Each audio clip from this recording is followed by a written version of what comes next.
What's up, traders? Zach here from the Trading Network. I hope you guys are doing well and that you're ready for another great week ahead in the markets. I have yet another weekly market profile forecast video for you guys for both the ES and NQ futures markets. We're going to dive in first and foremost to NQ session profile. I'll pop over to the weekly on NQ. I will do the same with ES, and then we'll talk a little bit about the weekly candlestick charts as well, just show you guys a couple things that I'm looking at.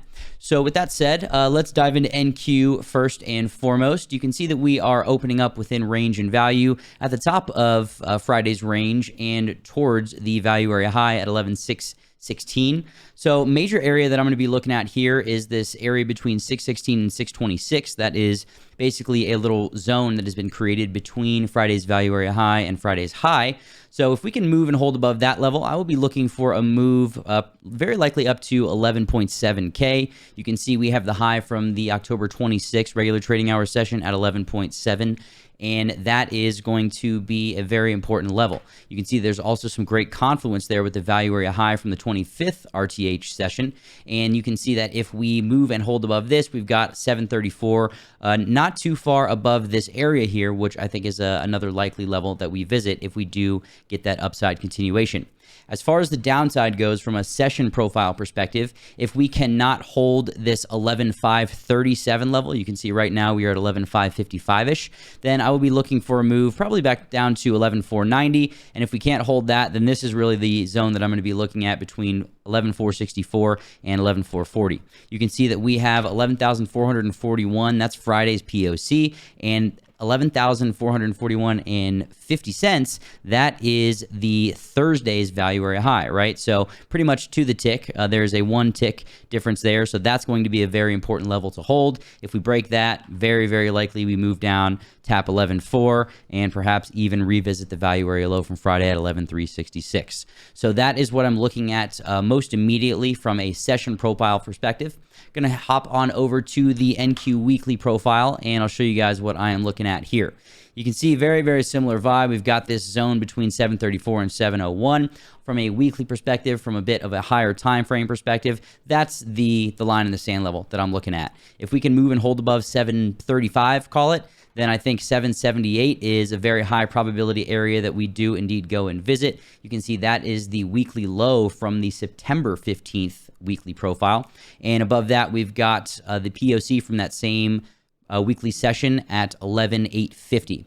So those are going to be, and of course, you know, we've got some levels above that, but really we've got some work to do. We're at 558 right now. So, you know, if we can move and hold above last week's high, that's where I'm looking. But again, we've got some other levels that are important to test and see how price reacts there before we get too ahead of ourselves.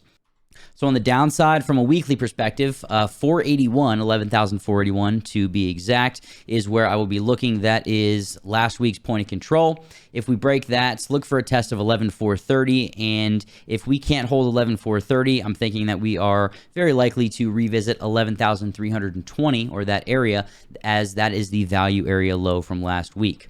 So line in the sand level to the upside, I suppose you could say, for a macro perspective or a larger time frame perspective, is going to be moving and holding above 11.7, 11,735-ish. And on the downside, I think that this is pretty fair to say. We can draw, let me just clean this up a little bit. We can draw a zone between 431 and 480. Keep in mind, this is the weekly, so the zones are going to be a little bit bigger. But as we know, 50 points on NQ is not much at all these days. So move below that, look for a move to last week's value low at 11,320 and a move below this 320 level. If we can't get acceptance or catch a bid there, if you will, look for a move to 11,255. You can see there's good confluence here. We've got the value area high from the week of October 17th lining up with the value area low from the week of October 3rd. But if we can continue to move value up, that is a good sign for the bulls. So what I mean by that is you can see here's the value area, just as an example. Let me back up a little bit. So you can see value started moving down from the week of September 15th. Value continued to move down. We got a little bit of overlapping value here between the week of September 26th and October 3rd. Value continued to move down. Then we put in our lows, our current lows at 10,484 from a weekly regular trading hours perspective. And now value is moving back up. So value area, boom, there's value from that week that we put in the lows. Here is the value area from the subsequent week. And then here is value area from last week. You can see last week's value is entirely above that prior week's value area. So if we can continue to see our value area on the weekly, especially move up, that is going to be a good sign for continuation. And I'm thinking that 12K level is pretty likely. So with that said, I'm just going to hop over quickly here to my candlestick chart. I've got NQ up on the weekly here, something I wanted to show you guys. As of right now, and it is holding, we have a weekly low. We actually had a weekly low starting from not last week, but the week before that when we had this bar close above the top of this. You can see we've also got some bullish divergence on the RSX on the weekly chart as well, which is signaling some upside.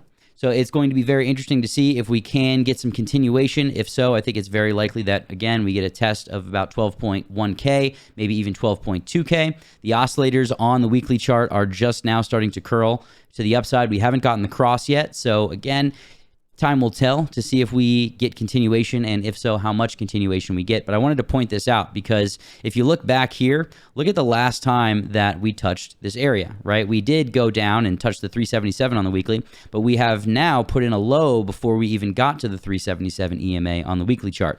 So this is a pretty high probability bottoming structure, I will say that, and I am going to look for more upside until or unless these lows get broken on the weekly.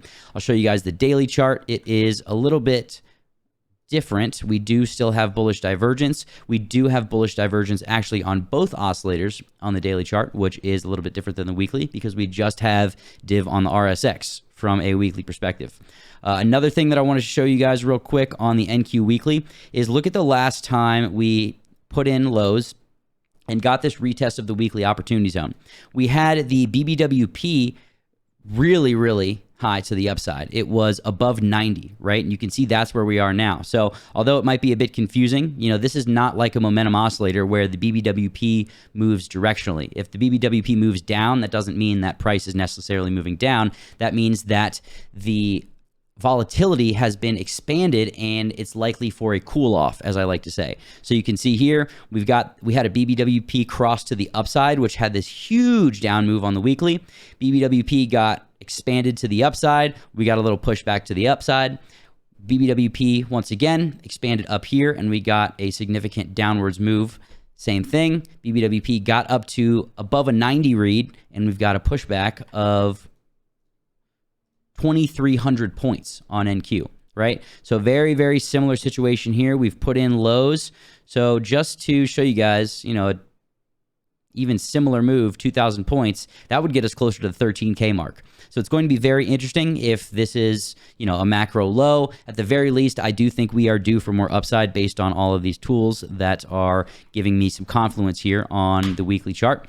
So I wanted to point that out, and you guys can see, and we'll dig into the ES profile, but you guys can see a very similar read on ES as well. We've got bullish divergence on the RSX. We've got the BBWP above a 90, actually above a 95 read, and we are already at the weekly 21 EMA. So very interesting to see this week if we will get a push closer to that 50 EMA. You can see we've got a resistance level right around 4.1K, if you will, 4090-ish. So that is what I'm looking at as far as the candlesticks go. Let's pop over to the ES session profile and I'll discuss a few things here. Just give me 1 second. I'm going to reload my chart and we will dig right in. So here we have the ES session profile chart, and very similar to NQ, we've got a zone being created between Friday's value high at 39.1775 and Friday's high at 39.24 1/4.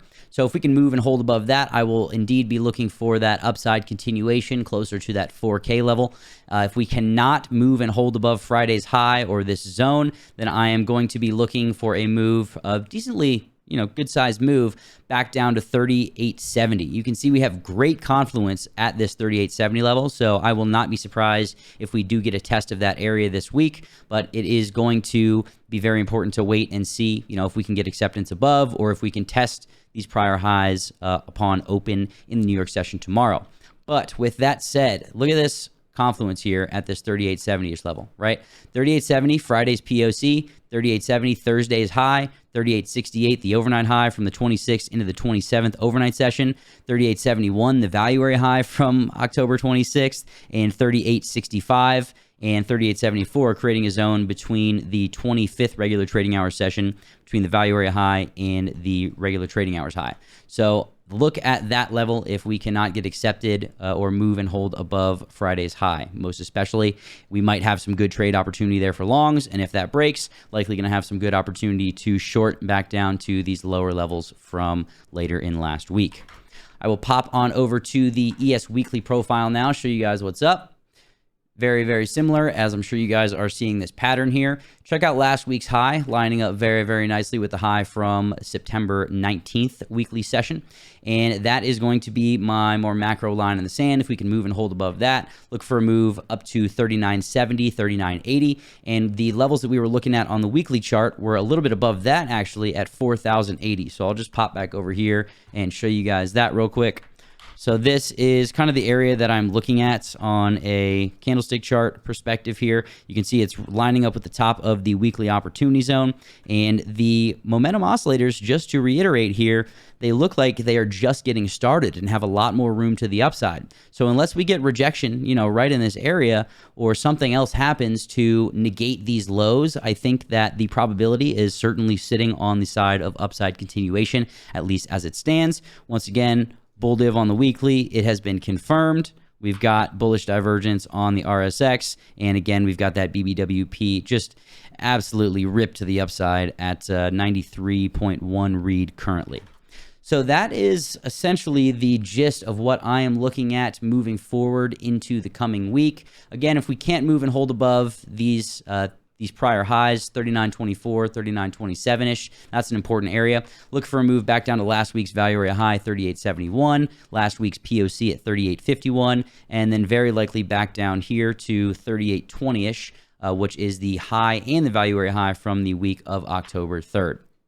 Obviously, we are much closer to our upside levels right now, so it is going to be very important to take it one level at a time to see what tomorrow brings and what kind of high probability setups we can get at or around that level.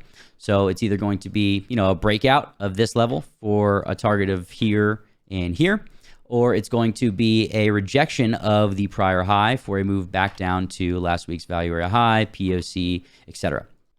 So with all of that said, I want to, as always, thank you guys very much for taking the time to watch this content. If you like what you see, please feel free to like, subscribe, and click that bell notification to get notified every single time that we post videos.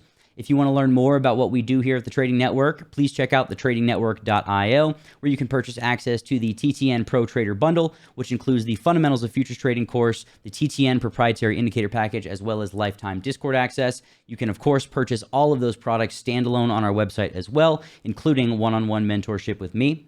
If you guys have any questions, please feel free to shoot us an email at info@thetradingnetwork.io or drop a comment down below. Thank you guys again. As always, I appreciate your time, and I look forward to seeing you in the next video. Much love.